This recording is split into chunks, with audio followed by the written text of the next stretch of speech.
Naseem Iqbal memorial welfare की जानिब से हर साल की तरह इस साल भी दावत इफ्तार और ख़वातीन में कपड़े भी तकसीम किए गए। इस हवाले से चेयरमैन आसिफ इकबाल ने बताया कि हमारा मकसद अल्लाह की रज़ा से गरीबों की खिदमत करना है।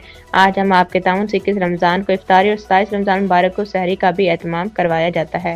और मैं हिंदू कम्युनिटी से बिलोंग करता हूँ, लेकिन मैं आज आसिफ भाई के साथ यहाँ पर 21वें रोज़े की शब पर यहाँ पर इनके साथ शाना बशाना ये काम करने आए हैं कि एज़ आ वॉलंटियर भी समझ ले, और एक तरह देखा जाए तो ये सवाब है। और इफ्तारी करवाना, वैसे भी हम राम चैरिटी के बिहाफ पर हमने बहुत जगह पर PIDC पर और एयरपोर्ट के रोड पर इफ्तारियाँ करवाई है, और आज हम यहाँ नसीम इकबाल वेलफेयर ऑर्गेनाइजेशन के साथ मिलकर इफ्तारी करवा रहे हैं। शुक्रिया आप हमारे कहने पे यहाँ पर आए।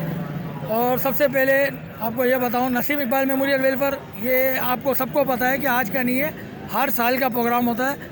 माशाल्लाह आज बहुत बड़ा रोज़ा है, 21वां रोज़ा है। इस हवाले से हमने इफ्तारी का प्रोग्राम किया, और आपको पता है 27वां रोज़ा इफ्तारी सहरी दोनों का होता है। तो ये हर साल का प्रोग्राम होता है। ये ना हम किसी को दिखाने के लिए करते, ये हम करते हैं अल्लाह की राह पे, क्योंकि हमारे जितने रोज़ादार हैं उनकी इफ्तारी रोड पे हम खुले, उससे बढ़कर हमारे लिए कोई खुशी नहीं है।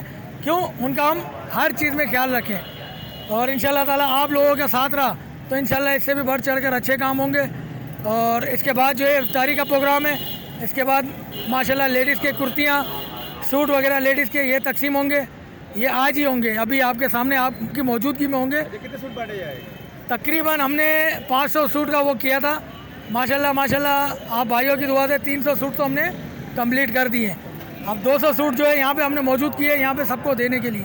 इफ्तारी होगी उसके बाद मैं सबको यही कहूँगा यहाँ मौजूद रहे, और सूट कुर्तियाँ जो जिसके पास आए लेके अपने घर जाए, और दुआओं में याद रखें, और नसीम इकबाल मेमोरियल वेलफेयर के लिए दुआ करें।